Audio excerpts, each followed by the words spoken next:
Amigos, bienvenidos una vez más a Multiperspectiva. El día de hoy tenemos a la maestra Xochitlanesi. Ella nos ha compartido ya en varias ocasiones su conocimiento de nuestras culturas autóctonas y también estudió la carrera de filosofía en la UNAM.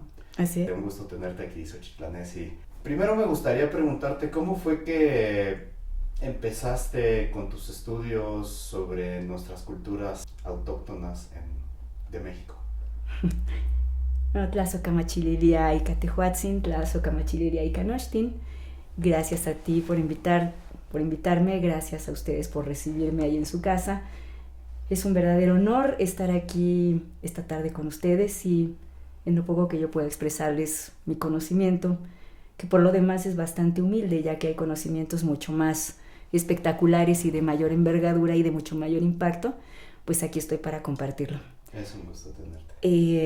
Respondiendo a la pregunta, que cuando empiezo yo a estudiar nuestras culturas autóctonas, no hablaría yo de estudiar nuestras culturas autóctonas, no, sino de reaprender mi esencia de ser mexicano, de reaprender mi esencia mexica, que es todo un tema. O sea, quisiera yo decir tantas cosas en este momento, pero es tanto lo que hay que decir de nuestra esplendorosa cultura que sencillamente se me atropellan las palabras. Yo estudié, eso sí puedo decírtelo, los estudios oficiales occidentales, vamos a llamarle así. En efecto son de la UNAM, en la Facultad de Filosofía y Letras, y también en la Facultad de Ciencias Políticas de la UNAM. Soy egresada de ambas carreras. Actualmente me desempeño como docente de preparatoria e imparto diversos talleres de enseñanza del idioma náhuatl, tanto en la Casa Nieva, que es la sede del Olincalpultin Anahuatiscalilistli, Movimiento Confederado Restaurador de Anáhuac, y también actualmente en la Universidad Obrera de México, Vicente Lombardo Toledano. Desde siempre ha habido en mí una inquietud por saber más allá de lo que evidentemente se nos presenta. Ahí había una inquietud que no se llenaba con nada. El oficialismo en los libros de historia, cuando a mí me tocó estudiar la primaria, pues era un oficialismo que nos hablaba de imperios, nos hablaba de sacrificios humanos, nos hablaba de mil y un mentiras que actualmente están cayendo por tierra, Achitotlazomauis. Pero puedo decir que esas inquietudes no se saciaban y llegó un momento ya cuando tenía aproximadamente unos 13 años que llegó a mi vida, o más bien yo llegué a la suya, de Izcalotzin Sepayehuatzin, Caixpanicanca, María del Carmen Nieva López, que es la fundadora del Movimiento Confederado Restaurador de Anáhuac, junto con su hermano, el insigne Senquiscacuautli, Rodolfo F. Nieva López. Ellos fundan el Movimiento Confederado Restaurador de Anáhuac y es ahí precisamente donde abreva mi conocimiento primario. Es ahí donde aprendo a desaprender lo aprendido. Es ahí donde, con esa cosmovisión que Izcalotzin tenía, yo logré, pálidamente porque nunca voy a llegar a los niveles de Izcalotzin, comprender que mi esencia de ser mexicano se hallaba precisamente en la esencia de saber el idioma náhuatl. Y es por eso que a partir de que Izcalotzin retorna a la naturaleza, así decimos nosotros cuando alguien pues fallece, occidentalmente hablando, Izcalotzin retorna a la naturaleza, yo retomo la enseñanza del idioma náhuatl ahí en la entrañable Casa Nieva. Y hasta el momento pues es lo que estaba haciendo. Con éxito o no éxito ya no me gusta medirlo. Solo sé decir que es mi medicina, es una razón para vivir, es mi esencia de ser mexicano y siento que ya no podría vivir sin ello. ¿Cómo qué tipo de cosas crees que te ha enseñado el idioma náhuatl, lo que has notado en el idioma que han sido distintos al español que aprendimos o a esta manera de ver el mundo eurocéntrica? Porque el idioma es pensamiento, ¿no? Y eso yo creo que es la parte no es nada más aprender otro idioma como tal para hablar con otras personas, sino que nos enseña a pensar de otra manera, ¿no? ¿Es correcto? ¿Qué tipo de cosas has encontrado que contrasten más con el español o con la manera eurocéntrica de pensamiento? Debemos entender que el español es una lengua que evoluciona del latín. Y el latín, pues, es la madre de las lenguas romances, entre ellas el castellano. Y el español, pues, apenas surge como una lengua culta hasta hace muy poco tiempo. Bueno, pensar en español implica pensar con una visión fragmentada de las cosas y una visión lineal. ¿Por qué? Porque hablar español siempre nos remite a la idea de llevar una linealidad. Es cierto que el español, igual que el francés y el italiano, están llenos de matices, es innegable. La lengua española es de una belleza maravillosa, pero lo que es cierto es que es lineal completamente recta, y el pensamiento que se desarrolla a partir de hablar el español, pues es rectilíneo. Es innegable que hay muchas obras literarias que están escritas en español. Evidentemente el Quijote de la Mancha es una obra maestra, sí, pero estamos hablando ya de otros estadios de pensamiento, ¿no? Ya de lograr la belleza a través de la palabra escrita. Pero no deja de ser un pensamiento totalmente lineal. Incluso para escribir el idioma español tiene que hacerse de izquierda a derecha, en un arreglo completamente lineal y siguiendo reglas gramaticales muy precisas. Pero en el idioma náhuatl, Inahuatlactoli, que es el nombre real de nuestra maravillosa lengua, in mexica Nahuatlactol, hablar el idioma náhuatl es hablar sonoro, es hablar bonito, es hablar elegante, es llegar a un estadio de armonización a través del sonido de las palabras, es llegar a una integración total con lo que nos está rodeando en ese momento. Los hablantes de náhuatl no nos concedemos la licencia de hablar feo, de decir groserías. No existen las groserías en el idioma náhuatl, no, se perdería la esencia misma de la propia lengua. Y la impronta de nuestro idioma náhuatl ha quedado también en el español, en numerosas voces, pero sobre todo en hacer chiquito todo. En hacer chiquito todo. Por ejemplo, ¿quieres un cafecito? ¿Quieres agüita? Compadrito, qué bueno que llegó. ¿Me pasas una tortillita? ¿Me das la salecita?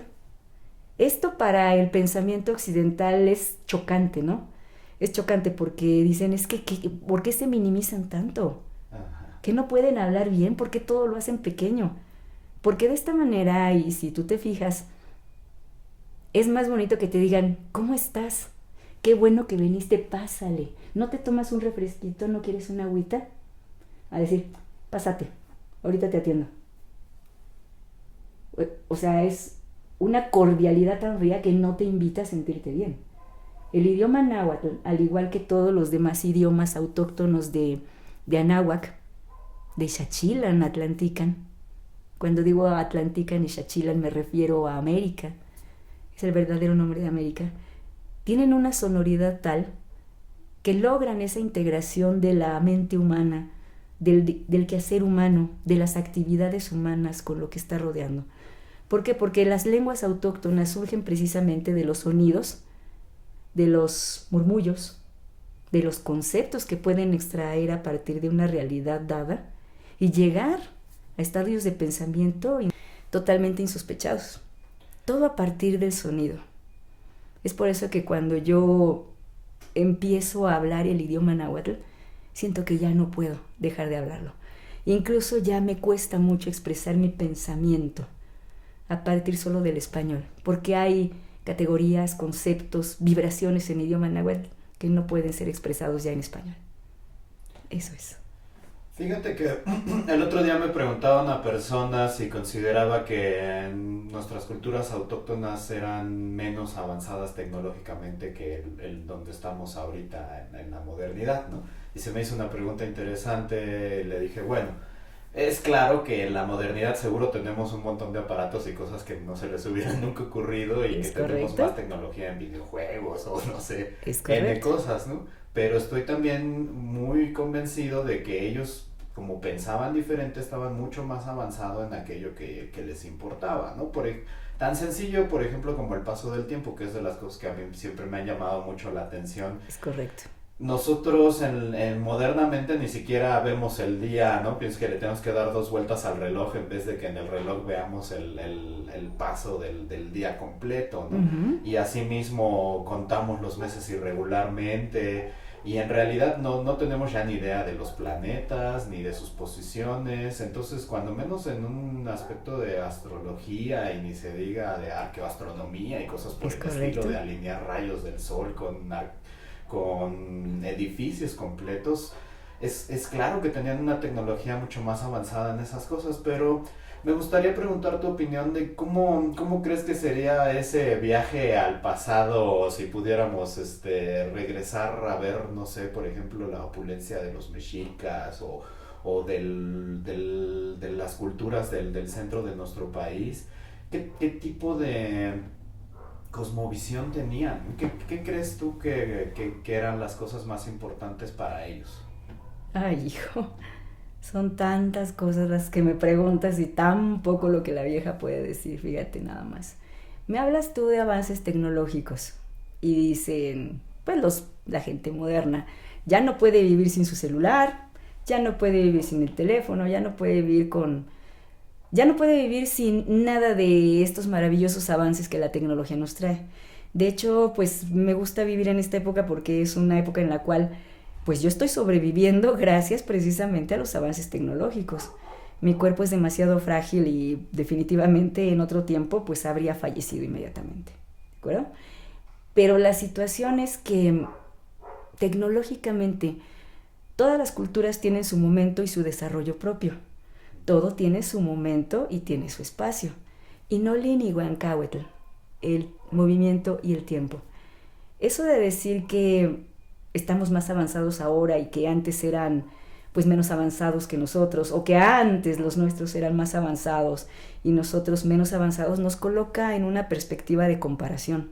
Y las comparaciones siempre traen como resultado la insatisfacción total de todos quienes están comparándose siempre con otra cosa. Admiramos la opulencia, como tú dices, de nuestras culturas antiguas. Y infortunadamente los vestigios que nos han dejado para estudiar, para comprender a nuestras culturas ancestrales, pues son muy pocos. Y la mayoría de ellos pues están totalmente inexplorados.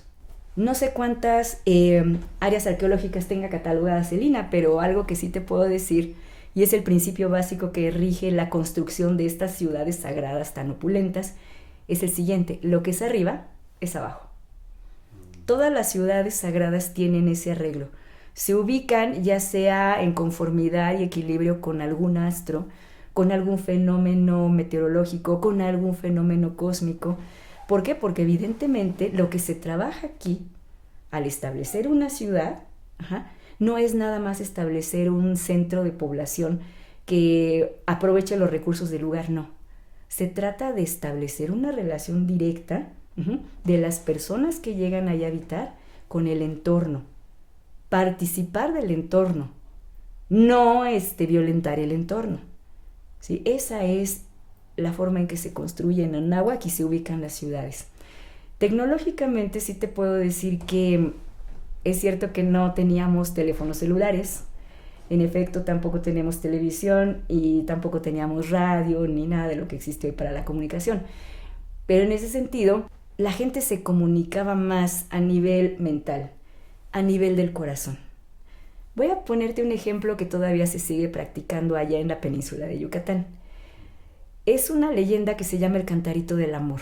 Por ejemplo, cuando una mujer está enamorada de un varón y por razones de natural pudor no se lo puede decir, pues baja ahí a donde está el agua y empieza a dirigirse al agua, a hablarle al agua. ¿Cómo le vas a hablar al agua? Es un ser inanimado. Perdón, simplemente tiene otro arreglo molecular. Tiene otro arreglo de comprender su entorno. No es un ente inanimado. Nuestra hermanita mamacita agua, hermanita mamacita, es una dualidad muy interesante, está escondida debajo de la tierra y cuando llega la doncella y le dice: agüita, agüita sagrada de Yucatán, por favor, dile a fulano de tal que mi corazón lo ama, pero que no puedo decírselo y que quisiera que él me correspondiera. Pasan los días. Cuando el joven llega a ese lugar, como que empieza a ver que el agua empieza a reverberar y algo sucede que acude a su pensamiento la imagen de la doncella. No pasan muchos días sin que le hable y empiecen a entablar diálogo y pues haya entendimiento, ¿sí?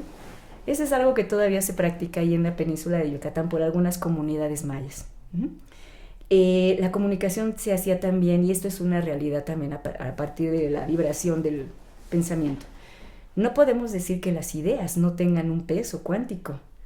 Las ideas, en tanto que se están generando dentro de las circunvoluciones del cerebro y de los contactos neuronales, pues se genera esto que llamamos, corrígeme si me estoy equivocando, sinapsis. La sinapsis. Eso lo conocemos nosotros como tloquenahuaque, el cerca y el junto. Las cosas se acercan o se alejan, según se necesite. Y en este caso, cuando surge una idea, cuando surge un pensamiento, ese pensamiento se generó a partir del contacto de células. Entonces, todo contacto genera energía. Y es precisamente que los anteriores habitantes de Anáhuac, nuestros ancestros, entrenaban el cerebro de tal manera que podían incluso dirigir a conciencia, por el principio de Huitzilopochtli, la voluntad, y regularlo a conciencia, el movimiento de su pensamiento, y hacerlo llegar a quien debía llegar. Es por eso que ese tipo de situaciones se da a veces de manera inconsciente todavía, cuando casualmente se te presenta alguien y dices, caray, estaba pensando en ti, mira, te apareciste, ¿no? Es simplemente eso, que el cerebro nahuacano, en cuanto a su nivel de cerebración, no totalmente destruido por la invasión y la imposición del sistema occidental, todavía es capaz de generar ese tipo de movimiento del pensamiento. Y es así como nos comunicábamos antes. En efecto, así es. Por lo menos eso lo puedo decir de la tecnología comunicativa. La tecnología constructiva, ese es un tema mucho más amplio. Me recuerdas lo que estabas diciendo a los experimentos de Jacobo Greenberg. No sé si has escuchado de estos experimentos que realizó con la mente. Pero básicamente, si no mal recuerdo, ponía a una persona en un cuarto. Más bien ponía a dos personas en un cuarto y les ponían distintos estímulos visuales. Entonces, con sus aparatos pueden medir la actividad electromagnética del cerebro y darse cuenta que hay una actividad muy similar ante los mismos estímulos. Hasta ahí todo es muy lógico.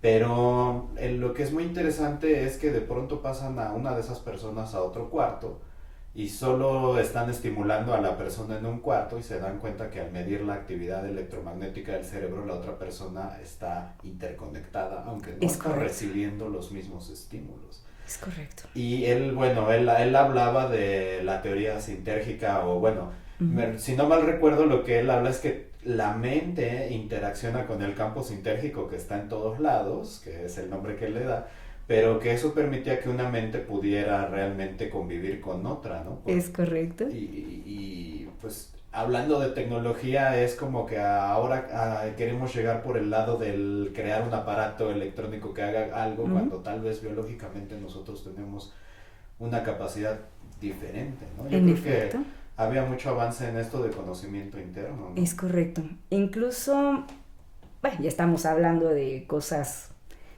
mayores, pero Totonal Yoxepatlahuia, nuestro sol ya nos vuelve a alumbrar. Y es claro que este es el tiempo en el cual, pues precisamente como el sol nos alumbra ya, y obedeciendo precisamente la consigna del Huetlacatecutzintli Cuauhtemotzin, ya se acabó el silencio. Viene ahora la etapa del gozo, ¿sí?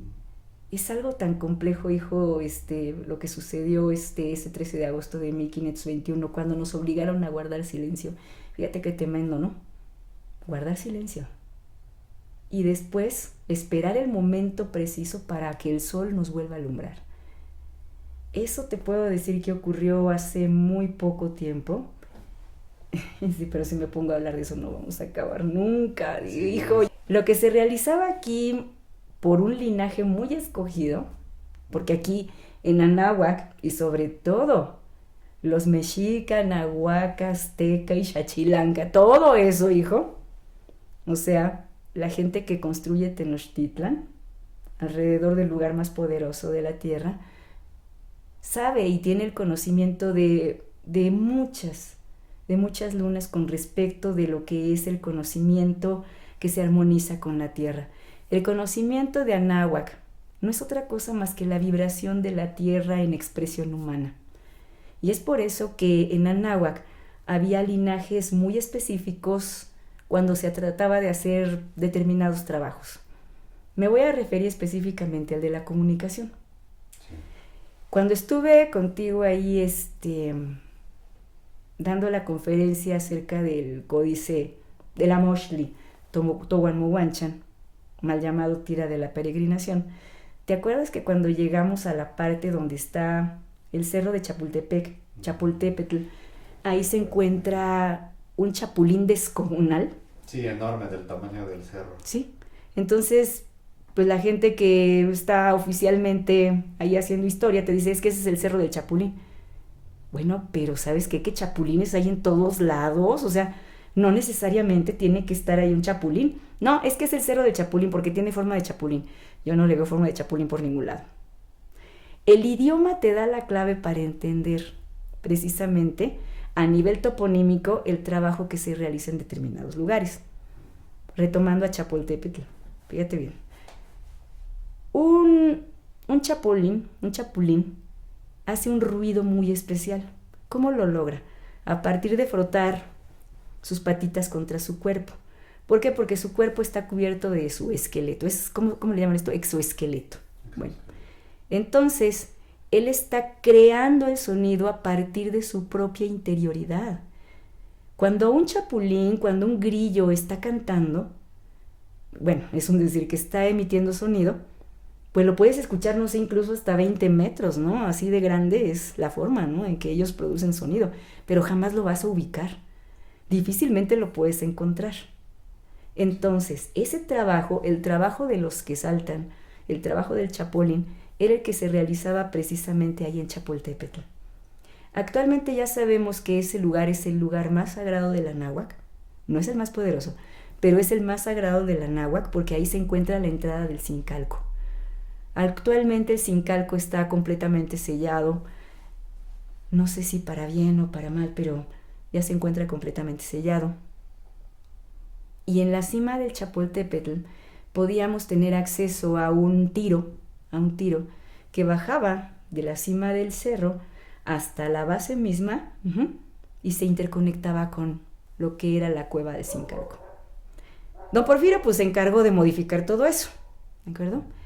Pero ese lugar, que es el lugar más sagrado, lo es precisamente porque ahí se podía ver de manera natural, muy a la manera de Xochicalco, que es otra cueva, se podían ver perfectamente los pasos cenitales, el cambio de estaciones, demás fenómenos astronómicos, y por la vibración propia del lugar, por el tipo de roca del cual está compuesto el cerro, se podía aprovechar esto para formar una especie de enorme antena de emisión.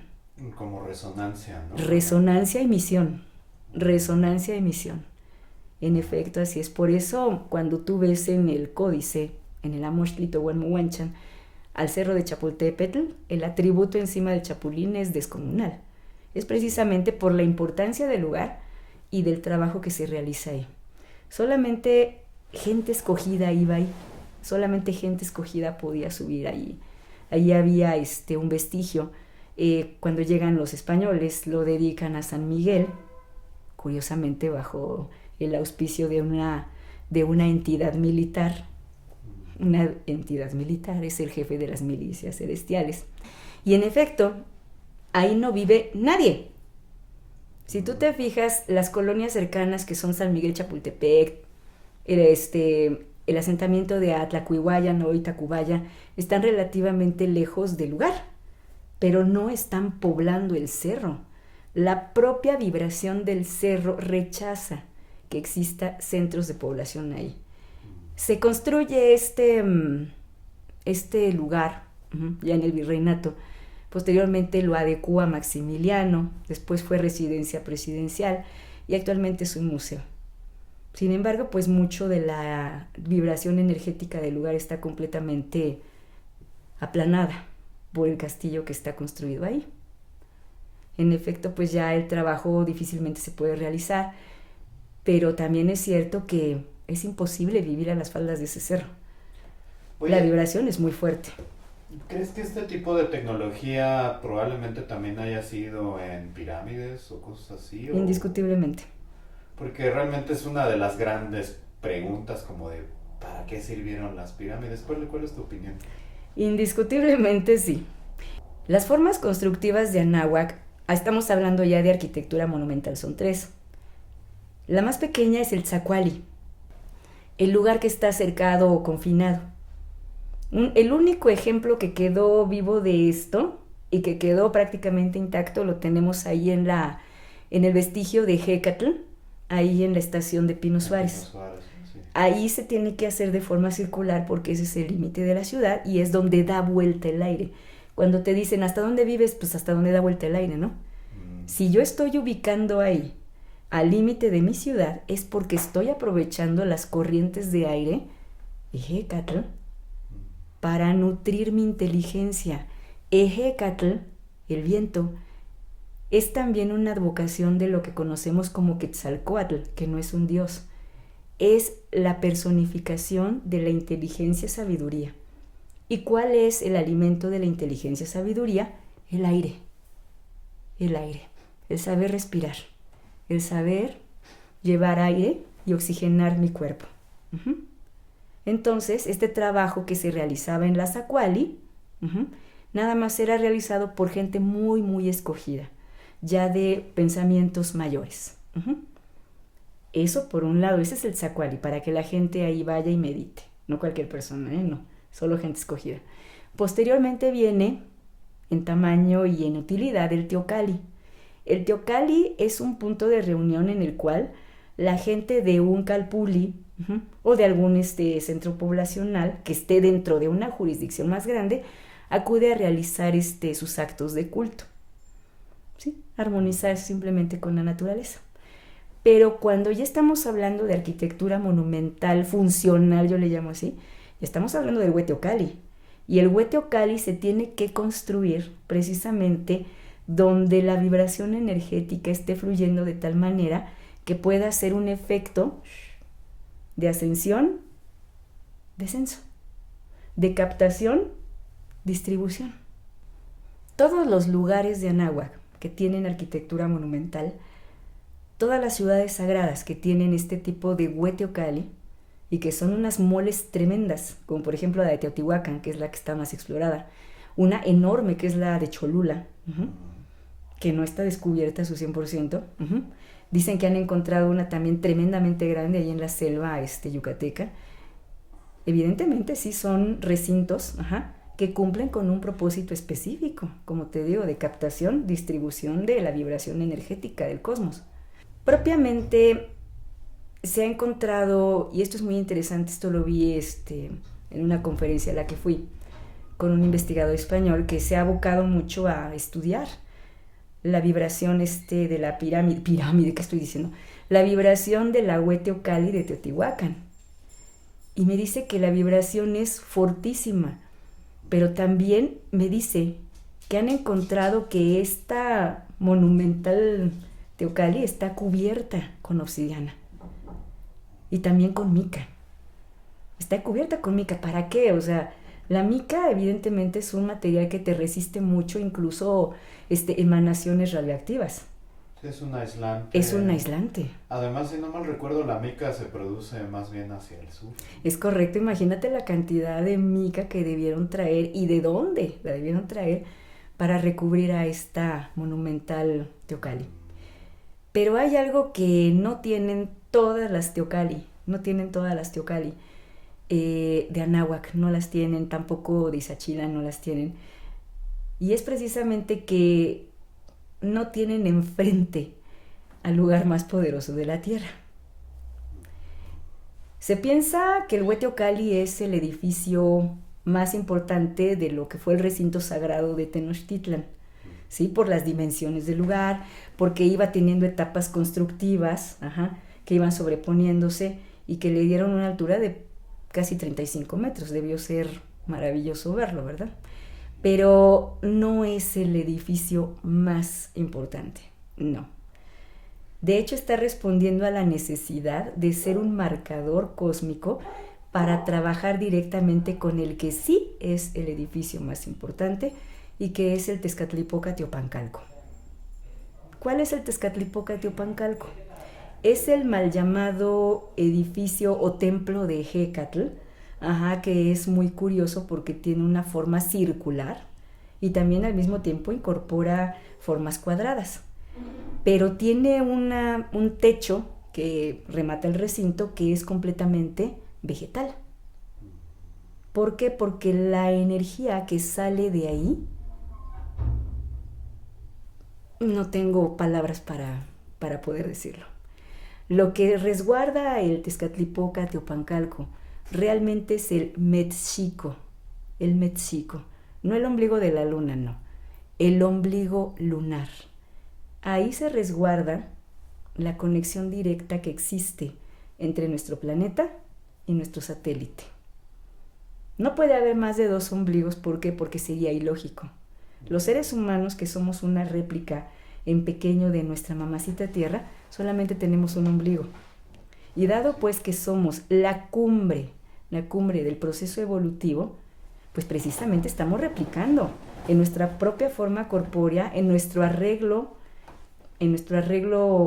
celular, incluso en el nivel de nuestro cerebro, el peso de nuestro cerebro, la densidad del cerebro, estamos replicando a nuestra mamacita Tierra y su unidad con todo lo que se encuentra arriba, recobrando este concepto, lo que es arriba es abajo.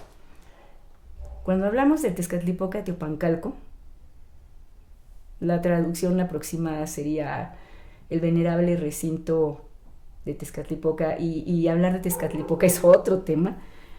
Me están diciendo, es que ese es el recinto dedicado a Tezcatlipoca, que es el dios del mal, el dios de los brujos y cosas por el estilo, pero evidentemente pues es precisamente porque el invasor no entiende, porque no habla el idioma. Recordemos que los invasores son personas que vienen saliendo no del oscurantismo medieval, porque ni siquiera tuvieron Edad Media. Ellos estuvieron siempre con la invasión árabe, debieron sacar provecho, ¿verdad? Pero no quisieron, presente ahí en la península, y son personas que quieren de alguna manera hacer una cruzada por Dios y por el rey. Entonces pues todas estas manifestaciones les huelen a demonios, les huelen a diablos, les huelen a todo lo malo, ¿no? Y hay que destruirlas. Pero lo que se resguarda ahí en el Tezcatlipoca Teopancalco es el lugar más poderoso de la tierra. Y pues bueno, desgraciadamente está también cubierto por construcciones que lo están, ¿no?, ahogando, ¿no? Sin embargo, y a partir de los temblores de 17, hubo una especie de renacer, de reactivación de ese recinto sagrado, y la construcción que lo estaba aplastando se derrumbó en parte, y es por eso pues que dejó al descubierto mucho más de este recinto.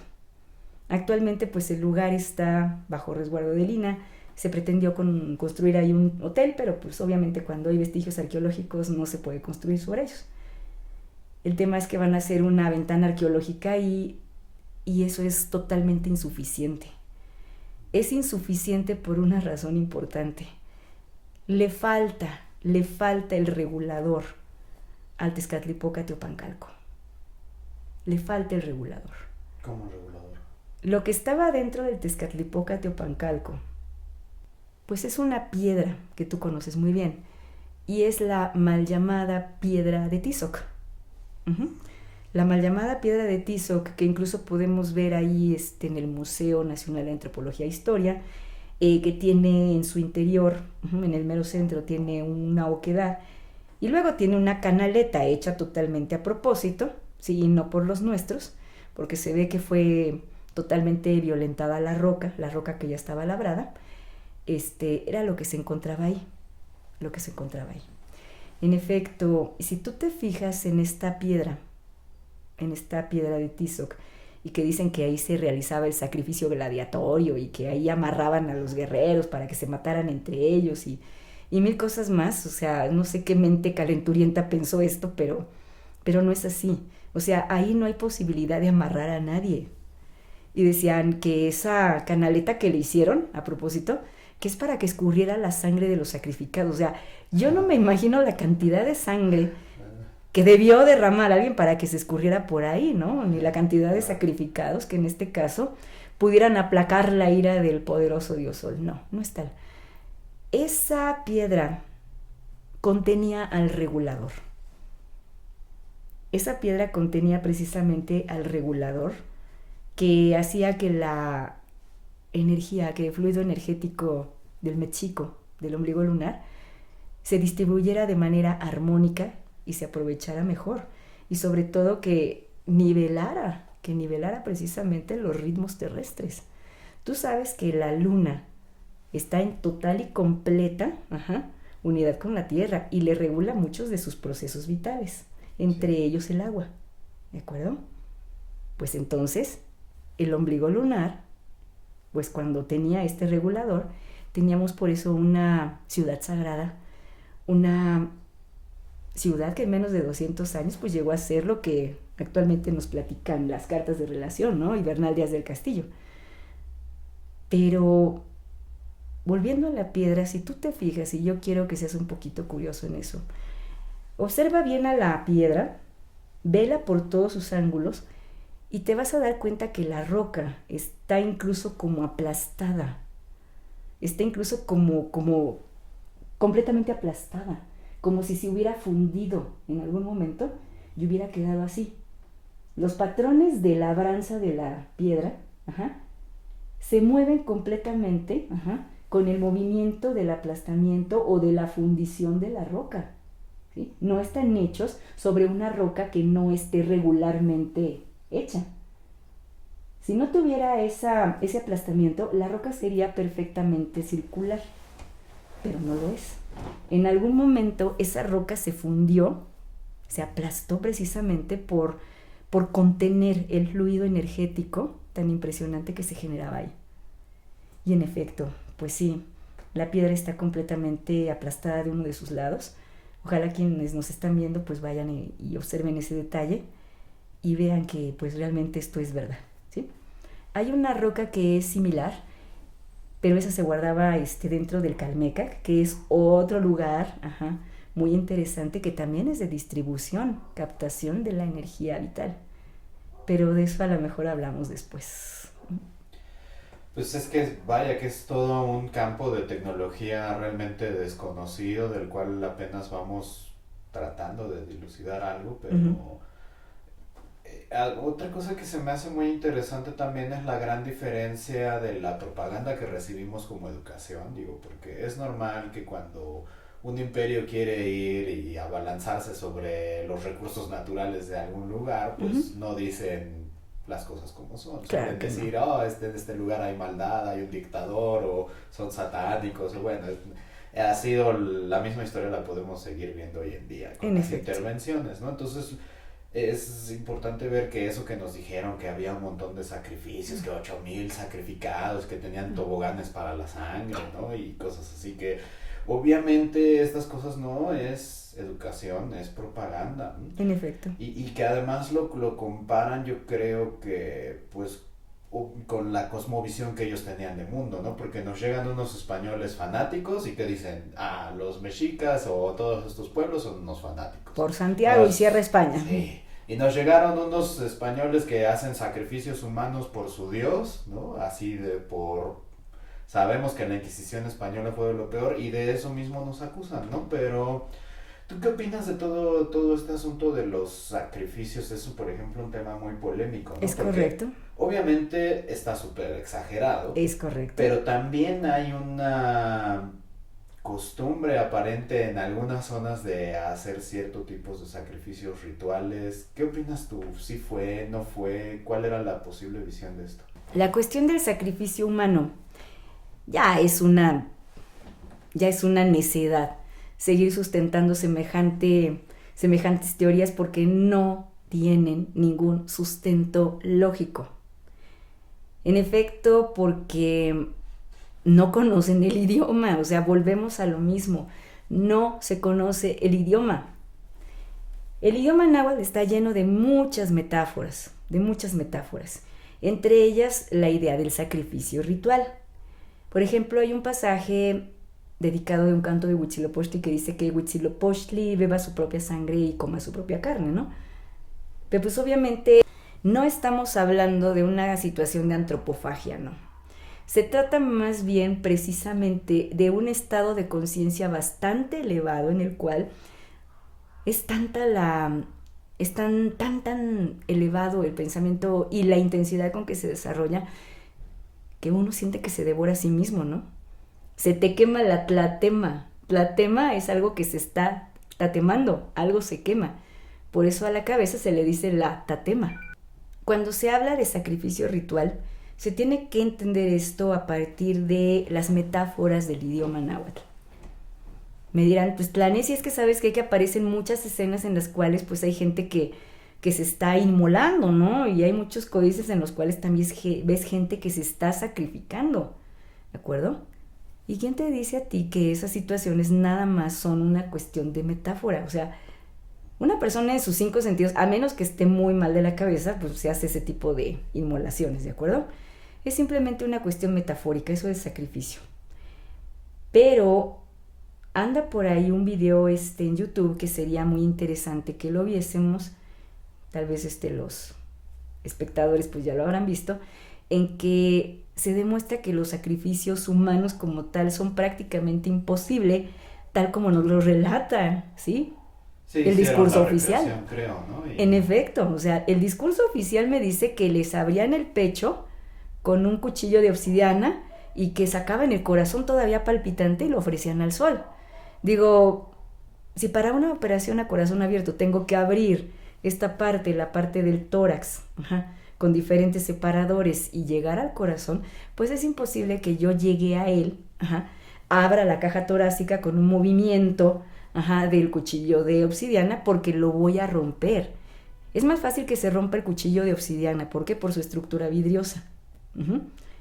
Y las costillas pues evidentemente están muy duras. No se puede sacar un corazón así. Dice, además, ¿sabes? También me recuerdo de las como analogías que hay en la cultura, por ejemplo, en el códice Fejerbari-Meyer, como es correcto. Tezcatlipoca en partes y se ven pedazos de su sangre y su cabeza y es todo. Es correcto. O por ejemplo con la Coyolxauhqui. Coyolxauhqui es muy interesante. Está partida en pedazos, ¿no? Es Pero correcto. ¿no es eso como una analogía de una entidad dando de sí, de la sangre siendo como la luz del sol, una conexión o no sé, algo por el estilo? Debemos partir también de un principio bien claro.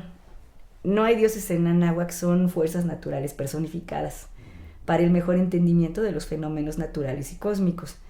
Y en el caso de Huitzilopochtli, la facultad de la voluntad, el colibrí a la izquierda, hace referencia precisamente a todo este asunto lógico de nuestro cerebro y de nuestro arreglo corporal. Nuestro corazón se encuentra a la izquierda, nuestra parte lógica se encuentra a la izquierda, todas nuestras danzas comienzan hacia la izquierda. La izquierda para nosotros es sagrada, a diferencia de la cultura occidental que te habla de que lo zurdo, de lo siniestro. Pero Huitzilopochtli se encuentra precisamente en la cúspide del Huehueteocalli de Tenochtitlan junto con Tlaloc, otro fenómeno natural personificado. Y Huitzilopochtli te está haciendo referencia no a un dios ávido de sangre, no. Huitzilopochtli en este caso es el sol en triunfo, es el sol en el cenit, es el sol que se manifiesta primero como un colibrí en ascenso a la jícara celeste y se transforma en un águila cuando son los pasos cenitales. Por eso lo encontramos allá arriba, no es otra cosa más que la expresión de la energía vital solar. Pero a Coyolxauhqui, que es la luna, la encontramos justo a sus pies. ¿De acuerdo? Ahí en el Huehueteocalli, la escultura de Coyolxauhqui, el monolito de Coyolxauhqui, se encuentra justo a los pies de el lado donde está Huitzilopochtli y se encuentra fragmentada. Dicen, es que la mató, la asesinó y la desmembró, ¿no? no es otra cosa, Coyolxauhqui, más que la acción de la luz proyectada sobre la Tierra y que muestra su sombra en la Luna. Y de ahí surgen las fases. Los miembros desmembrados de Coyolxauhqui evidentemente están recordándonos a las fases lunares, ¿sí? Y cuando ocurren los pasos cenitales, el Sol se encuentra justo arriba de nosotros, y si hiciésemos un plano, veríamos que la Luna se encuentra justo debajo de nuestros pies en ese momento. Es todo un tema de observación de cientos y cientos de años para dar con esa expresión, y de esta manera la representaron. No se trata de un sacrificio, evidentemente son las fases lunares. Sí es muy, muy, ¿cómo te diré?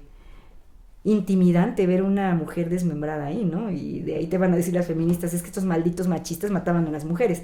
No, simplemente es la luna, está mostrando las fases lunares, y tiene los pechos flácidos porque es también un recordatorio de que la luna también infiere en la fertilidad de la tierra. Es todo un tema Coyolxauhqui, pero no hay sacrificio ahí, no lo hay, solo tenemos ahí la expresión de un fenómeno natural personificado. Me sorprende además la similitud en comparación con pues la base religiosa más cercana que tenemos en México, que es el catolicismo o la versión cristiana, porque también hay un sacrificio enaltecido. Hay beber la sangre, beber el cuerpo, todo además de manera simbólica, ¿no? Entonces, en efecto. Es una cosa muy interesante, ¿no? Ver las similitudes y cómo de los españoles les gustó pasar a estas costumbres como si fueran literales, ¿no? Cuando ellos mismos las manejan de una manera un tanto simbólica, ¿no? Sí, es que ellos no entendían el idioma. Pero aquí viene también lo interesante del asunto, que cuando empiezan a aparecer milagrosamente imágenes por todos lados, y quiero referirme específicamente al Señor de Chalma, que es muy venerado por la tradición conchera, vemos ahí que es un Cristo que es moreno, sí tiene la piel oscura, y que es un Cristo muy doliente, ¿no? Es un Cristo que está sacrificado de una manera brutal, ¿de está sangrado. Ahí quien regía era Ostoteotl, el principio creador de las cuevas y el que rige ahí. Chalma es un lugar al cual iban los grandes guerreros a hacer las meditaciones finales en las cuevas que ahí todavía podemos encontrar. Por eso es un lugar de poder tan fuerte Chalma, y todavía lo siguen visitando las peregrinaciones de Conchero. Nada ha cambiado prácticamente desde aquellos días. Y ese mismo camino que hacen los concheros desde lo que es el Panteón de Dolores, fíjate nada más, desde donde estaba el manantial, y que es una alberca enorme, ¿verdad?, donde están los famosos baños de Moctezuma, que ni son baños ni eran de Moctezuma, más bien es un sitio ritual de purificación. Ellos emprendían el camino desde ahí. Actualmente pues muchas peregrinaciones salen del Panteón de Dolores y llegan caminando hasta Ocuilan, donde hay un segundo baño de purificación con agua helada que sale de un ahuehuete, y finalmente van a detenerse en Chalma. Ese lugar, como digo, era un lugar donde los grandes guerreros acudían para tener la introversión final.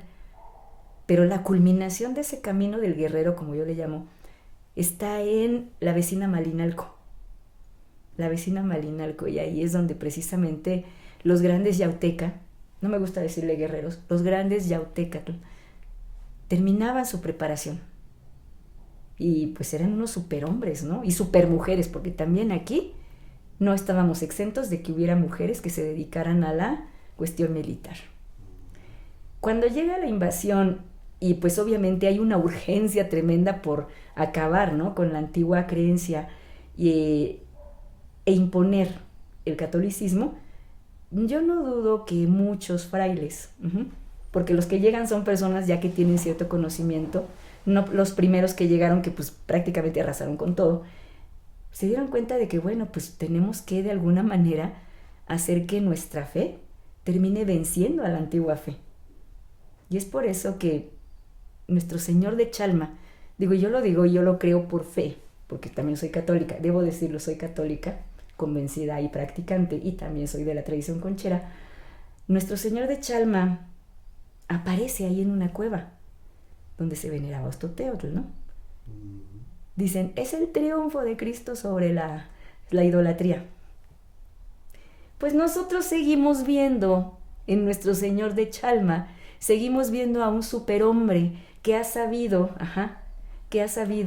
superarse a sí mismo, que está completamente perforado, que está completamente sacrificado, tal como era el sacrificio ritual de punzar el cuerpo, eso sí existió, de punzar el cuerpo para probar la fortaleza de los grandes Yautecas. Precisamente por eso vemos que ese Cristo que está tan doliente nos mueve tanto atracción. Es un Cristo impresionante, ¿sí? Yo podría decir hipnótico, magnético, pero también tiene que ver mucho con el lugar. Oye, Tlanesi, ¿qué visión tienes tú de la espiritualidad? Me da curiosidad preguntarte eso, ya que tienes una educación católica, como mencionaste, pero también te has adentrado mucho en el pensamiento autóctono de Anáhuac, de lo que ahora es México. ¿Cómo conjugas esas ideas, no sé, en tu persona? ¿Cuál es tu visión de la espiritualidad? Me da curiosidad preguntar. Yo he recibido muchos ataques por parte de lo que son los mexica culturales y de otros grupos mexicanistas que me están diciendo es que no puede ser, o sea, hay una contradicción enorme, o eres católica o eres mexica. Digo, pues yo decido lo que quiero ser, porque para eso soy una persona libre. Claro. ¿Sí? Entonces, estos maniqueísmos en los cuales a veces caemos cuando queremos profesar una fe o estamos ya muy adentrados en el estudio de una cultura, no abonan nada y tampoco son sanos para la comprensión de nuestra mexicanidad. Claro. Voy a decirte por qué, porque bueno, finalmente sí, y tienes razón, me he adentrado mucho en el conocimiento de nuestra cultura. Y es por eso que me cuesta a veces tanto trabajo expresarla, porque ya no tengo palabras en español, tengo que decirlo en náhuatl. Sí. Me aflora decirlo así, pero no puedo porque pues nuestros espectadores no me entenderían mucho. O decirlo y traducirlo, sí. Pero lo que yo tengo de conocimiento no es mío, lo heredé, me lo dio en gran tesoro, Inhuechalchihuire es gran tesoro, me lo dio Ixcalotzin, y no le añado ni le quito nada. ¿Por qué? Porque la base de nuestro conocimiento y de nuestra forma de replicarlo es precisamente la fidelidad con la que lo hacemos. Aquí no hay cuestiones esotérico-erótico-mágicas, como muchos, sí es cierto, el complejo esotérico-erótico-mágico, ¿no? Como muchos de nuestros compadritos andan por ahí diciendo, ¿no? Que pueden llegar así a las iluminaciones, a las visiones, y yo digo, pues nada más sonrío yo con mucha benevolencia, ¿no? Porque pues, si finalmente tú crees que lo estás haciendo bien, ¿quién soy yo para intervenir en tu proceso, no? Pero cuando me hablan a mí, me dicen, ¿eres católica? Y a mucha honra, sí señor, es precisamente porque creo firmemente que los principios básicos del catolicismo no tienen ningún tipo de contradicción. A ver cuántas críticas me genero ahorita. No tienen ningún tipo de contradicción con nuestros modos de vida nahuacanos. Ixcalotzin Sepayehuatzin decía, es el modo de vida mexica. Y el modo de vida mexica es el que está conforme a los sabios principios de la naturaleza. ¿Qué me dice el catolicismo? Ama a tu prójimo como a ti mismo, ¿no? Y el Señor de Jerusalén, Jesús de Nazaret, pues me viene a decir eso, que todos los mandamientos de la ley mosaica se pueden resumir en uno. Ama a tu prójimo como a ti mismo y a la obra de Dios como su principal cuidador que eres. No hay ningún tipo de controversia entre una cosa y otra.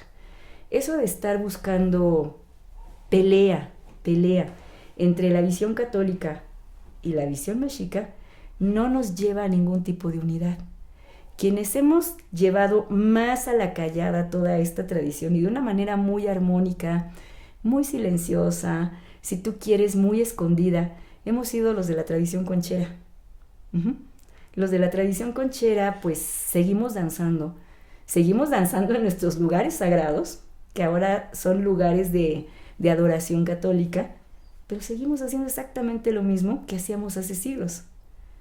Pero la tradición conchera también es muy reservada en cuanto a ciertas cosas. ¿Por qué? Porque ha surgido también entre los grupos mexicanistas un desprecio que lastima hacia los grupos de tradición conchera. Dice, ustedes ni son mexica, ustedes son unos vendidos. De hecho, cuando llega un grupo de tradición conchera a una danza, ha habido ocasiones dolorosísimas en las cuales la conformidad de danza conchera se tiene que retirar porque no los dejan ingresar. Eso no es unidad. ¿Por qué es esto? Porque los concheros están un poco más cercanos a la religión cristiana. Es correcto. La religión conchera es 100% católica. ¿Sí? Es 100% católica lo que se hace con los concheros. De hecho, tenemos la famosa cruz conchera que replica también la cruz de los 4 rumbos. Los 4 rumbos que se siguen llamando Mictlampa, Huitztlampa, Tlahuizcampa, Cihuatlampa y en el centro, ¿no?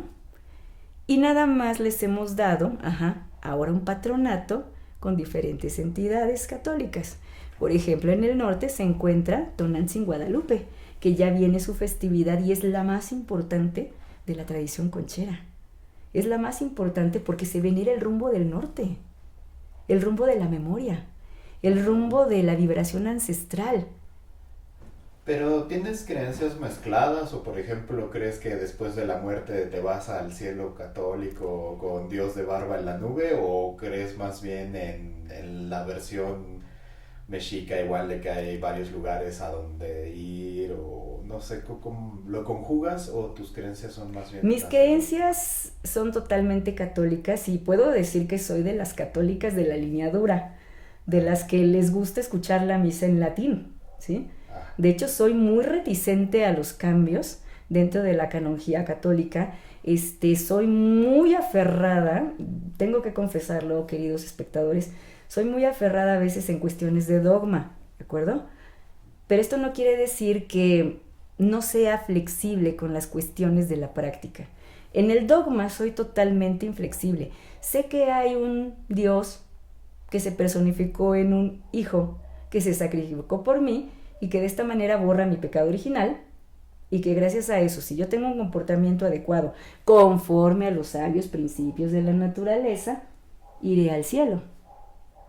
Y si me porté mal, como casi siempre lo hago, me voy a quedar como en el purgatorio, ¿no? ¿De acuerdo? Pero también creo muchísimo en el asunto del perro que me va a guiar cuando yo ya tenga que partir, ¿no? Esa costumbre que tenemos ahí en mi Valle del Mezquital, soy del Valle del Mezquital, de que los perros, porque los perros allá son sagrados, que se mueren antes que tú, una vez que tú ya te mueres, son sacados del lugar donde los pusieron, ya obviamente ya no tienen piel, ya no tienen pelo, y sus huesitos son puestos ahí en tu ataúd contigo, ¿no? O donde te vayan a depositar, porque esa creencia tenemos, el perro es sagrado para nosotros. Se dice, son como guías del infierno, es correcto, ¿no? es correcto. El perro, nosotros tenemos la creencia de que surge a partir de que el lobo, el Cuatlaxtli, le tuvo compasión a la humanidad y se decidió acompañarlo en el camino.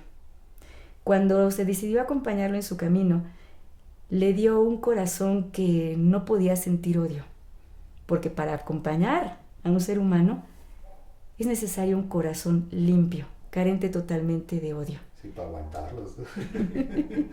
Pero aquí la situación es que tiene que ser así porque precisamente los seres humanos sí somos capaces de generar estas emociones negativas. Quien tiene a su lado un perrito, evidentemente ha experimentado el consuelo que da la dulce y humilde amistad de estos animalitos. Sabes tú bien, porque tú tienes perritos, que ellos no pueden odiar. Entonces el perro en este caso no es otra cosa más que la visión misma de lo bueno que tú eres, de lo bueno que hay en ti, y que es precisamente la forma en que uno debe conducirse sobre la tierra para llegar a la trascendencia, ¿no? Es por eso que nosotros ahí en el Valle del Mezquital amamos tanto a los perros, porque nos llevan al otro lado. Y el asunto del perro es algo que se replica mucho en prácticamente todas las culturas de Anáhuac. El viaje del perro que te va a pasar el río. Pero si lo trataste mal, pues obviamente no lo hará, ¿no? Sí, también me acuerdo que los griegos tienen ahí a Cancerbero, ¿no? Y Es bueno, hay correcto, algunas ahí anda un otras perro. versiones, o los egipcios tienen a un dios cara de perro también. ¿Cómo se llama? Anubis. Tienen Anubis. Anubis. Fíjate que yo como crecí siendo completamente ateo, que ahora pienso que el ateísmo es una vía de revelación buenísima. Ujú. ¿Por qué lo pienso? Porque cuando uno crece ateo, pues te preguntas todo. Pienso que igual y si ya tienes X religión, pues ya dices, pues yo ya sé, ¿no? Ya me dijeron cómo es y igual y ya no buscas. Ujú. Pero a mí en este sentido yo no tengo ningún problema y creo que es excelente comparar todas las visiones espirituales del mundo, ¿no? Porque también lo que se juzga no se comprende, ¿no? Hablando de esta gente que quiere decir lo mío es bueno y no es... Para mí, digamos, una teología real es estudiar todas las religiones, ¿no? Bueno, porque algunos teólogos nada más estudian y se atascan de una, ¿no? Pero Ujú. si quiere, para mí se me hace muy interesante. Incluso creo que nos puede hablar de un fenómeno más allá, porque veo, casi todas hablan de algo más allá de la muerte. ¿Es correcto? La mayoría de ellas, de hecho, hablan de reencarnaciones o se pueden interpretar de estas maneras, ¿no? Ujú. Entonces, yo creo que hay como un fenómeno común, porque me pongo a Sí, pensar, ¿por qué los humanos de un lado tienen un dios de una manera y otro de otro dios de otra manera? Pues para mí, de decir, igual estamos viendo un fenómeno parecido, pero interpretado de distintas formas, y ahora lo que yo creo es que probablemente el universo es una conciencia enorme, ¿no? es correcto. Y así como tenemos células adentro de nosotros que viven y mueren y de todos modos nuestra conciencia subsiste, así pienso que nosotros vivimos y morimos, pero el universo y esa energía subsiste, ¿no? Y algunos les ponen un envase, algunos otros, o algunos no le ponen envase como Ujú. eh, ¿cómo se llama estos abrámicos? Ah, Alá, ¿no? mm, Yahvé, o de esos no tienen una representación de su dios y todo, pero se me hace que los fenómenos son bien comunes, a todos les preocupa el paso del tiempo, todos ujú. tienen así tradiciones especiales para Es estudiarlas, correcto. todos tienen esta visión de la muerte o de... Y pienso de que las acciones son importantes, ¿no? Los egipcios ponían ahí a pesar los corazones. De En hecho, efecto. he escuchado que comparaciones de la religión egipcia y de la cristiana y dicen que pues, hay una gran influencia, ¿no? De unas con otras. Y también, pues bueno, yo a partir de mis experiencias con psicodélicos fuertes, sobre todo con DMT, Ujú. pienso yo que esta sustancia me ha permitido ver que de veras hay creo que mucha gente lo llama un mundo espiritual, pero yo creo que es otra dimensión. Yo creo que se acomoda como en dimensiones el universo y hay una dimensión en donde no necesitamos este cuerpo y es así una dimensión en donde tenemos otro tipo de conciencia, ¿no? Es correcto. Lo pienso algo así como la conciencia la que tenemos ahorita, tenemos un yo. Pero si nos sentamos a ver una película, igual y nos clavamos tanto en la película que estamos metidos en esa historia, o a leer un libro o algo así y estamos viviendo esa historia. Así es. Y cuando salimos de esa historia regresamos a darnos cuenta que somos una conciencia más grande. Y a mí se me hace que algo así ha de pasar con la En muerte, efecto. ¿no? Así es. Fíjate que aquí hay una cuestión bastante interesante, ahorita que hablabas de estados de conciencia. Lo más elevado que hay, lo infinitamente elevado, se llama Huehueteotl. Huehueteotl. Solo de decir su nombre, es que ni siquiera debería decirlo, debería vibrarlo. Huehueteotl. Hablar de dioses, evidentemente, es un complejo bastante espinoso y en el cual no podemos entrar. Pero hablándote de la experiencia de Mesoamérica y de la cosmovisión mesoamericana, hay una fuerza natural personificada que se llama Mictlantecutli. Uh-huh. Ujú. Mictlantecutli, que es un personaje que pues es un esqueleto, pero es un esqueleto que está con carne todavía, ¿no? Sí. Y al cual se llega después de diversos pasos y diversos niveles, finalmente hasta la parte más profunda del Mictlán, y que es ahí donde precisamente se encuentra él para promover la regeneración. Mictlantecutli pues es más que otra cosa el fenómeno de la regeneración. Fíjate qué alto. el fenómeno de la regeneración cromosómica, fíjate ya dónde estamos. Sí. Sí, ya fíjate dónde estamos.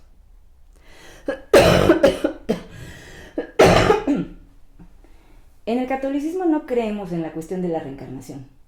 ¿Por qué? Porque Dios es tan infinitamente misericordioso que me hizo única e irrepetible al igual que tú. Nunca va a haber un Balaam y nunca va a volver a haber una Xochitlanesi. Sí. Pero, si tú te das cuenta, tú, yo, cualquier persona, es resultado de todo un proceso de memoria genética acumulativa que da como resultado quiénes somos ahora, ¿sí? Es por eso que muchos caracteres se revelan en nuestra cara, es por eso que muchas características corporales son muy propias de las razas autóctonas. Hemos visto también que este tipo de características hacen muy, pero muy reconocible a la raza negra o a la raza amarilla. Pero todo es resultado de una memoria genética. Cuando aquí todavía no se daba la invasión española, y sobre todo en Tenochtitlan, se privilegiaba muchísimo el asunto del linaje y del cuidado, de la raza, vamos a decirlo así. Es algo que... ¿Parecido a los reyes europeos, tal vez? No. Cuando hablo de esto me dicen, maldita hitleriana, ¿no? Ajá, eugenesia. Es que es eugenesia pura, y te voy a decir por qué. Tenochtitlan privilegia muchísimo su linaje. Si te acuerdas cuando estuvimos en las conferencias allá, te dije que en sus pasos por diferentes lugares, ellos iban haciendo alianzas matrimoniales, buscando las mejores personas con quienes hacer matrimonio y procrear hijos que fueran cada vez más fuertes, cada vez más altos, cada vez más resistentes. Eso es la eugenesia. Por tanto, cuando ellos ya llegan acá, ya llegan como una raza perfectamente desarrollada. Y eso es algo que seguía todavía en Tenochtitlan hasta muy poco antes de la llegada de los españoles. Porque muy pocas veces los matrimonios se daban por amor. No, se buscaba precisamente que hubiese la confluencia de los mejores caracteres para incluso crear seres humanos. Espero que nuestros televidentes no se vayan a asustar de esto, pero es algo que es una realidad. Además que les salía mejor porque los europeos salían hemofílicos, ¿no? Te voy a decir por qué no salían mejor. Hay algo que se practica todavía, y digo todavía, y en Casanieva están los maestros que todavía tienen este conocimiento, que es el conocimiento del Tonalámatl. ¿Qué es el conocimiento del Tonalámatl? Ver cómo están aspectados los fenómenos cósmicos cuando tú naciste, ¿no? Y en virtud de ello, pues estás dotado de ciertas características, tanto físicas como emocionales, como intelectuales. El Tonalámatl, por eso mismo, trabaja con símbolos, ¿no? Trabaja con el símbolo de la serpiente, del mono, del perro, de la flor, del mono. Entonces, pues esas son energías o vibraciones que se manifiestan específicamente en algún día en especial. Sí. Cuando una persona nace, obviamente todo el arreglo cósmico confluye de cierta manera para que esta persona, a través de esto que se llama la mollera, empiece a absorber el fluido vital del cosmos. Por eso es tan importante el cuidado de la mollera entre la gente de Tenochtitlan. Tal vez en otra ocasión hablemos de ello.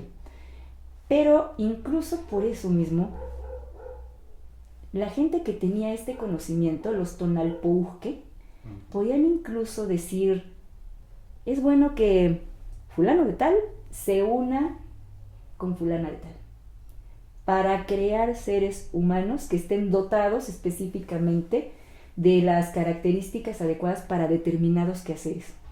Puedo incluso diseñar un ser humano a partir incluso de designar el día en que encuentren sexualmente a las personas. Puedo incluso determinar las horas en que esto va a ocurrir. Puedo calcular los ciclos fértiles de la mujer. Puedo calcular muchas cosas a partir del conocimiento del Tonalámatl. No tiene nada de mágico, es nada más simple observación de la naturaleza. Y entonces, en ese momento, cuando yo puedo incluso decir cuándo estoy proyectando que nazca, ya puedo decidir si va a ser un Yautecatl Ya puedo decidir si va a ser un Pochtecatl o de plano si va a ser un gobernante. Estamos hablando de eugenesia. En efecto, el Tonalamatl es algo que nos da esa posibilidad de diseñar incluso a los seres humanos.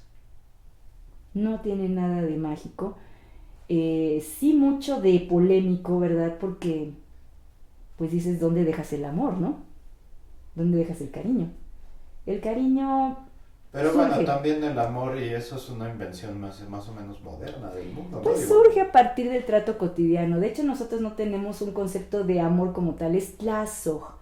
Y el tlazoj pues es cariño, es lo que permite el movimiento, es lo que permite que se creen las cosas, el tlazojtli.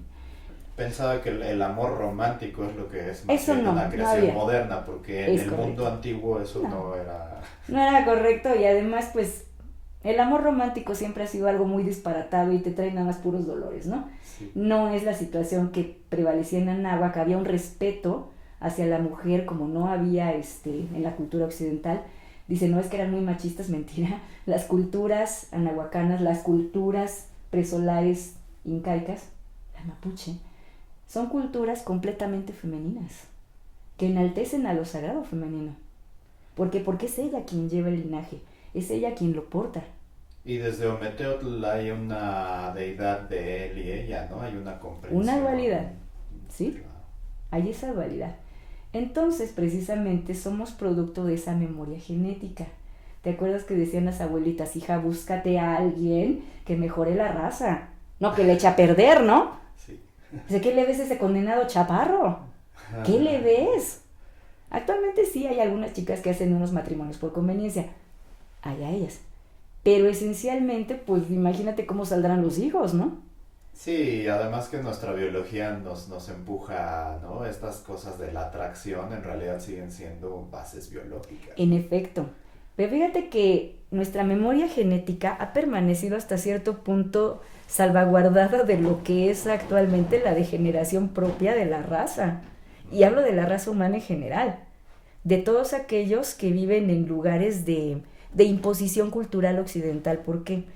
Porque las razas autóctonas, nuestros grupos originarios autóctonos, no tienen Alzheimer, no padecen hipertensión, difícilmente vas a encontrar por ahí algún caso de diabetes, ajá, y sobre todo, no hay calvos.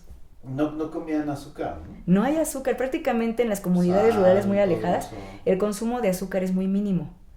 Pero ¿cómo vemos actualmente a los niños? Pues todos los niños están con sobrepeso, las mujeres con sobrepeso, hipertensión, diabetes, todo ello, y responde precisamente a una agenda oculta bastante reconocible, ya no es ninguna agenda oculta, de las grandes compañías para de este modo tener sometida a la humanidad. Es lo que está acabando precisamente con la gente que tiene este tipo de enfermedades. Las enferman a través de lo que se come. Sí. Y ellos mismos les venden las medicinas. Es todo un círculo vicioso en el cual pues los únicos que ganan dinero son ellos, ¿no? ¿Tú crees que estamos así como en un punto álgido en el cual probablemente ya vamos a tener que cambiar, a regresar a estas maneras un poco más cercanas a la Es indiscutible y es totalmente necesario. No soy conspiranoica, no lo soy. ¿Por qué? Pues porque simplemente me estoy dando cuenta de que es una realidad. Las grandes farmacéuticas te están vendiendo el remedio para lo que ellos mismos provocaron. Así es. Monsanto te está enfermando con sus alimentos transgénicos, ¿no? Las grasas, los azúcares, todo ello te está enfermando.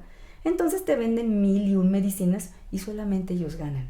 Sí, como que siento que el gran error ha sido centrarnos en acumular cosas. Es correcto. O sea, en vez de experimentar, conocer, porque es lo que veo que antes tenían, ¿no? Conocían la tierra, sus ciclos, y probablemente esto de la propiedad privada no era tan importante, ¿no? Tal vez tenían propiedad comunal o algo por el estilo. Acaba usted de tocar un punto bastante interesante y que es también base de nuestra organización geopolítica. Lo que no se mueve se estanca, y si se estanca se echa a perder. Es por eso que nuestra gente siempre debe estar en movimiento. Ves a los rarámuri que todavía corren todo el bendito día, sí, y no tienen ningún tipo de enfermedad, pues como yo, que soy un cuerpo totalmente frágil, sí estoy atacada de 1000 enfermedades, pero pues porque mi cuerpo tiene ya mucha degeneración molecular. acuerdo? La situación aquí es que, en efecto, la propiedad privada, y lo veníamos platicando hace ratito, te decía, yo soy una partidaria total de la propiedad privada, Sí. porque finalmente lo que no te cuesta, pues no lo valoras, ¿de acuerdo? Pero aquí en Anáhuac dicen es que había un socialismo, no es tal, simplemente es una unidad geopolítica maravillosa que se llama Calpulli y que tiene sus variantes al interior, por ejemplo, de los mayas, al interior de la cultura zapoteca, de los mixtecas, reciben otros nombres, pero la base de todo es la comunidad. Si tú necesitas, por ejemplo, un trozo de tierra para vivir, pues evidentemente que todo el conjunto de la comunidad tiene que aportarlo para que tú vivas de ello, ¿sí? Es por eso que Tenochtitlan es una ciudad completamente artificial que va creciendo conforme a las necesidades de la gente que vive ahí. Pero en el momento en que llegan los españoles, Tenochtitlan había alcanzado su culminación, ya no podía crecer más. Por eso ya se habían señalado los 4 límites y no debía crecer más, ¿de acuerdo? Por eso mismo se buscaba, y esto se da mucho más con el gobierno de Ahuizotl, importar población a otros centros, ¿sí? Mediante esta maravillosa cuestión del comercio. Pero de que existe propiedad, sí existe, pero recibe diferentes usos y conforme a ello también recibe diferentes nombres. Pero una vez que pues esa tierra, pues sabes que ya no la puedo cultivar, o sabes que ya me voy, o voy a emigrar a otro lado, esa tierra pues simplemente se requisita y se le otorga a otra persona. Me vas a decir, ¿y eso es comunidad estatal, eso es propiedad comunitaria? No. Tú tienes que cuidar lo que yo te di. Tienes que cuidarlo, es tuyo. Así decía Izcalotzin.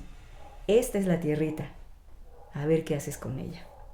No se puede enajenar, no se puede vender porque finalmente la tierra es nuestra madre, ¿sí? Y en el caso de Tenochtitlan, pues estando tan reducida a la extensión terrestre, porque son chinampas, no me puedo dar el lujo de descuidarlo. Entonces no había tanta propiedad privada así como la vemos nosotros, ¿no? No, Sí. simplemente es un arreglo económico diferente.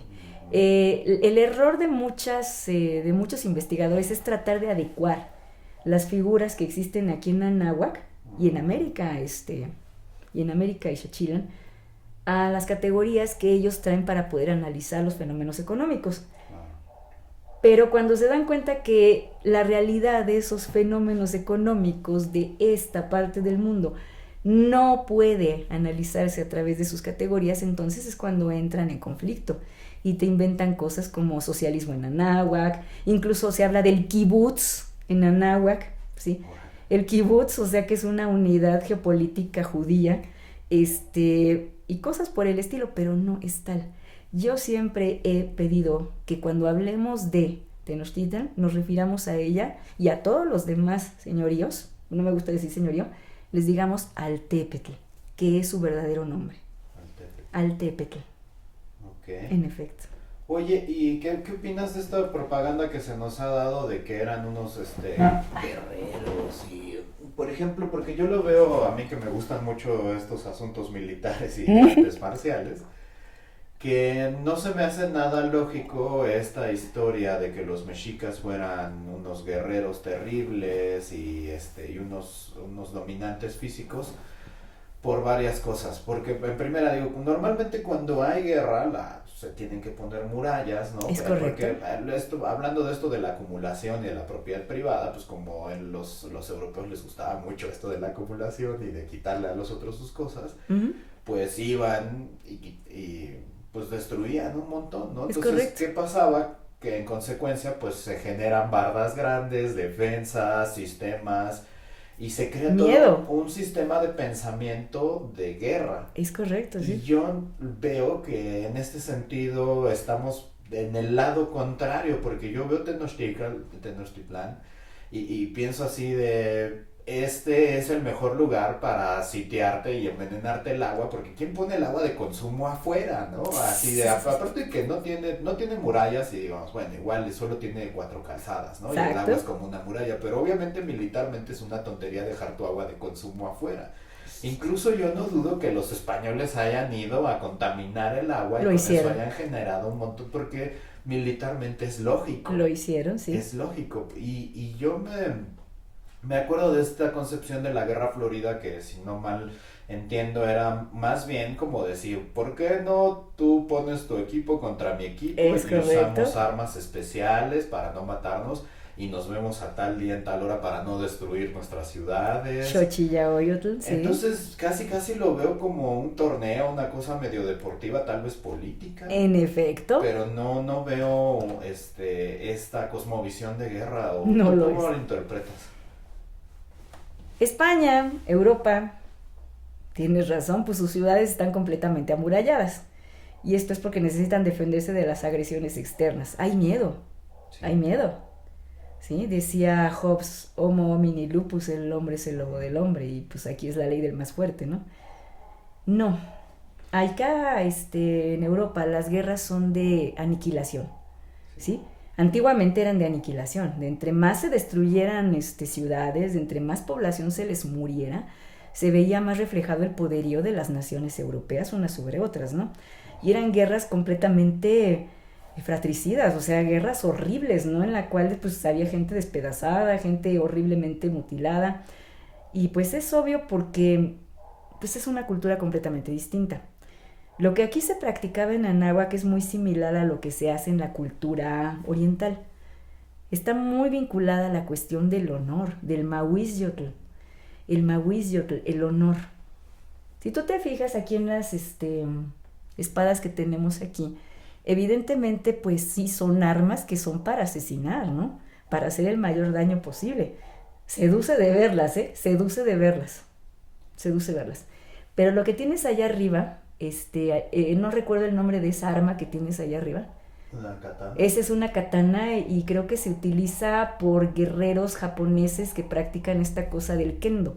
Ajá, sí. Ahí qué importa más en el kendo, la perfección Ajá. del movimiento, la estética con que se mueva el guerrero, el impacto que logre, pero no estoy buscando aniquilar, al contrario, estoy buscando imponerme a partir de mi propia habilidad y perfección. Recuerdo la gran diferencia en este sentido de los códigos japoneses, que eran igual de pelear de frente y En todo, efecto, contra el arte de la guerra, por ejemplo, de Sun Tzu, que pone una trampa, engáñalo, son ataca. diferentes culturas, en efecto. Así es. Los japoneses por eso mismo son tan cercanos a nosotros en la concepción del honor. No son guerras para aniquilar, son guerras para ver quién es el mejor. ¿Te acuerdas que te dije ahorita que te hace falta la macuahuitl y te Sí, falta el chimali? El chimali es el arma defensiva. La macuahuitl es con lo que yo me voy a abrir paso. ¿Sí? sí. No sé si hayas practicado ya este tipo de sistema de defensa.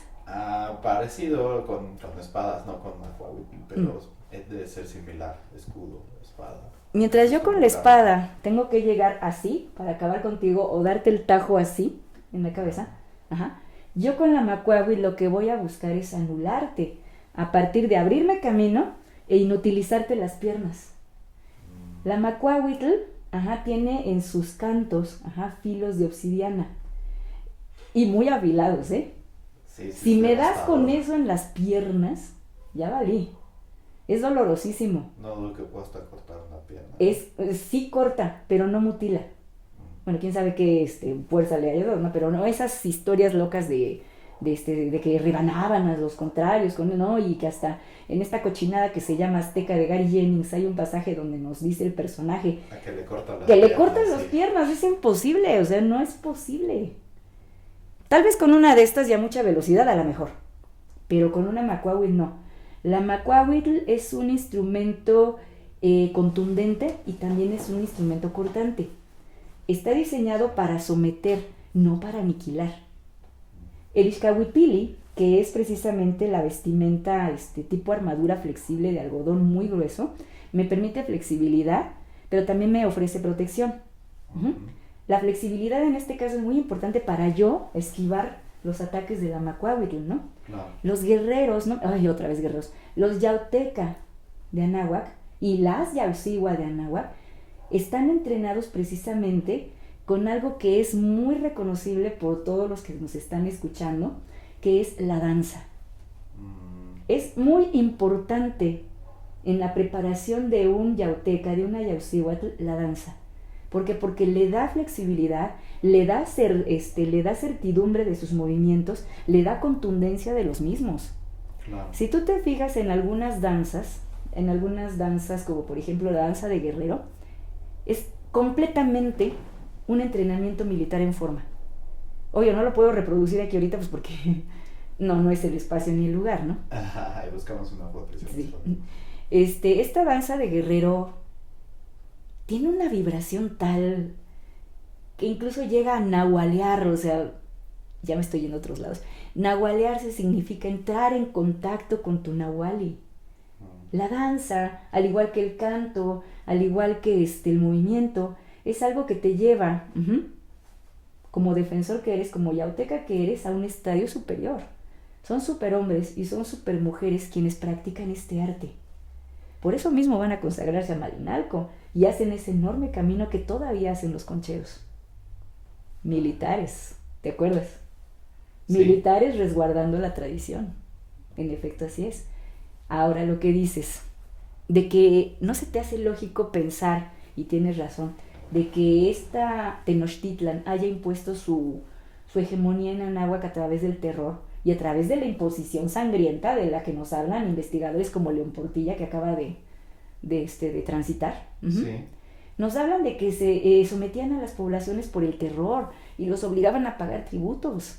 Sí. No.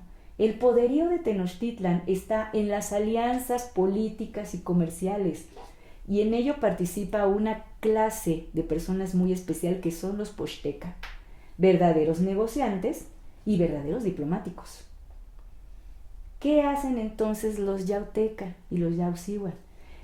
Pues todo lugar necesita un aparato defensivo. Eso es innegable. Necesita un aparato que los defienda de posibles agresiones. No todo es idílico aquí en Anáhuac. Sí. Pero pensemos con lógica. En su tiempo de mayor apogeo, ya como Tecuzoma Xocoyotzin, Tenochtitlan tenía 250,000 habitantes. De esos quítale a las mujeres, a los niños, a los ancianos, a los bebés. ¿Cuántos hombres te quedan en edad combativa? Y no todos se están dedicando precisamente a ser yauteca.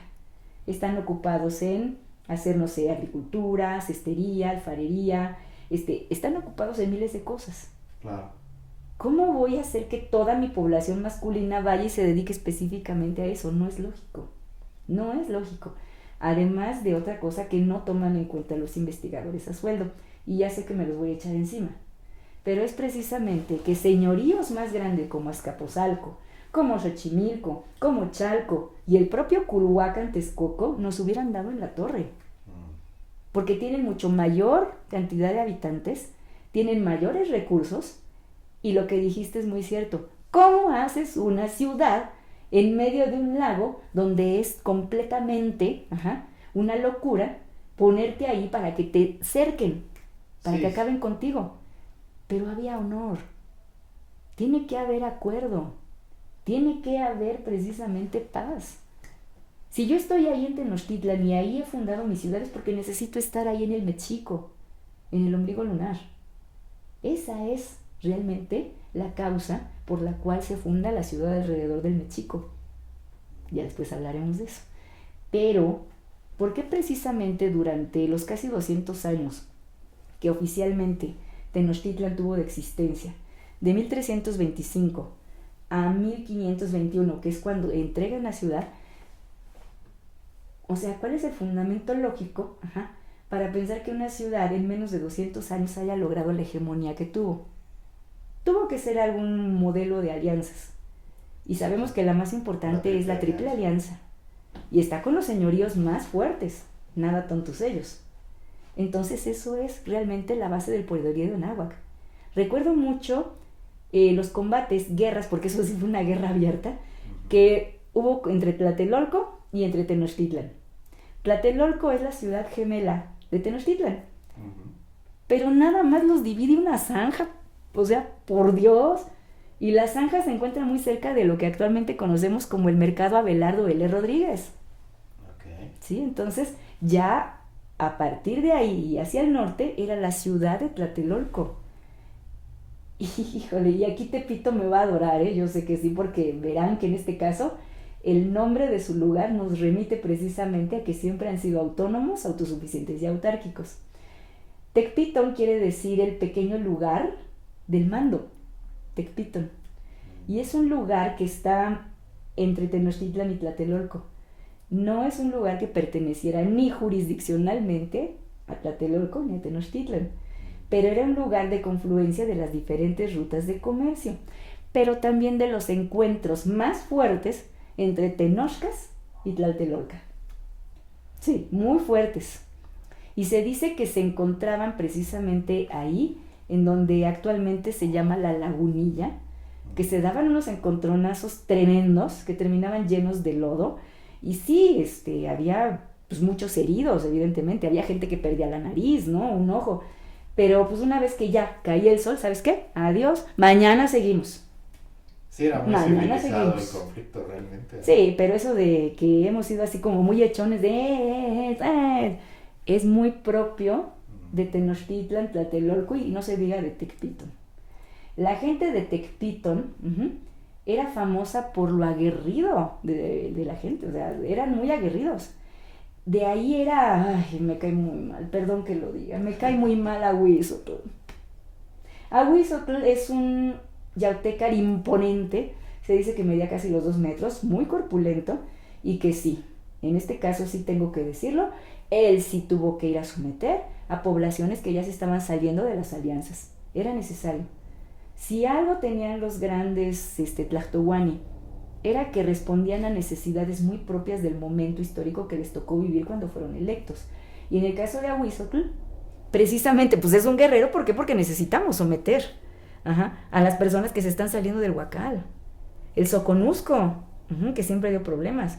La gente de Chalco. Son personas que sí entraron ahí en conflicto y era necesario someter. Y era de Tecpito. Sí, es que había un montonal de grupos independientes, además realmente había mucho respeto a la cultura, no había esta visión de destruir culturas o de imponer, para nada, ¿no? Así más bien eran acuerdos comerciales. Es correcto, es correcto. Incluso había un lugar donde se veneraban a las esencias, dicen los dioses, ¿verdad? A las esencias personificadas de otros pueblos y se ponían en un recinto para decir y venerarlos y decir tenemos alianza con ellos, ¿de acuerdo? Pero sí eran unos encuentros tremendos, ¿no? Todavía persiste el estadio pequeño estadio, el Maracaná, donde se dan unos agarrones tremendos, la gente de Tepito con gente que viene de fuera a jugar. Sí, ya es tradicional. Sí, y no han perdido esa vocación, ¿eh? Oye, pues para cerrar, porque no quisiera dejar de preguntarte, de tus estudios de filosofía, ¿qué cosas te han llamado más la atención? ¿Qué corrientes son con las que más comulgas?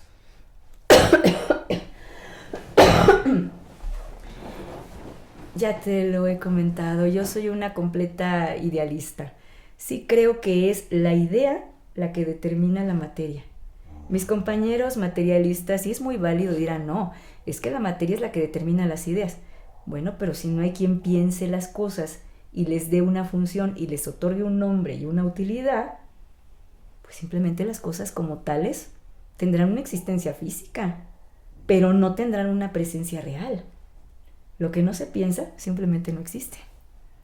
Sí, y en general es Platón, ¿no? De los que primero empieza a proponer este asunto del mundo de las ideas, es correcto, de esta parte ideal.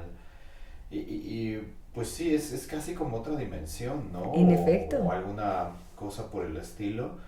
Y de filosofía moderna, o en general, ¿te gustan más los antiguos griegos? ¿O? Ay, mira, me gustaban tantos filósofos, o sea, los veía yo como si fueran el non plus ultra del pensamiento, pero cuando me di cuenta que su pensamiento nada más era un aporte a este infinito camino de eterno retorno, cuyo único límite es el infinito, me di cuenta que mi propia postura ante el cosmos, mi propia postura ante la vida, mi propia filosofía, es la que yo desarrollo a partir de las ideas que puedo extraer de la realidad que me rodea y de vivir conforme a los sabios principios de la naturaleza. Para mí no hay más. Está mi catolicismo, evidentemente, está el profundo conocimiento de la cosmovisión anahuacana, y es por eso que puedo decir que soy una persona afortunada. Soy una persona afortunada, ¿por qué? Porque en mi mente tengo el privilegio de que todos esos caminos de búsqueda me lleven en esa infinita dirección que no sé dónde va a terminar, porque es tan infinita que solamente puedo vibrarla y pensar en ella. Pues muchas gracias por esta entrevista, estuvo súper interesante. Espero ya luego podamos echarnos otra platiquita porque siempre es muy muy buena esta información. Ay, hijo. Y Todavía te quedaron ganas. Oh, sí, claro que sí, y seguro que a los que nos están viendo también. Ya veremos en comentarios. Pero bueno, gracias a todos ustedes amigos que nos están viendo. Esto fue Multiperspectiva. Estuvimos platicando con Xochitl Tlanesi. Nos vemos en el siguiente video. Gracias a todos. Gracias, Tlanesi. Gracias, Camari.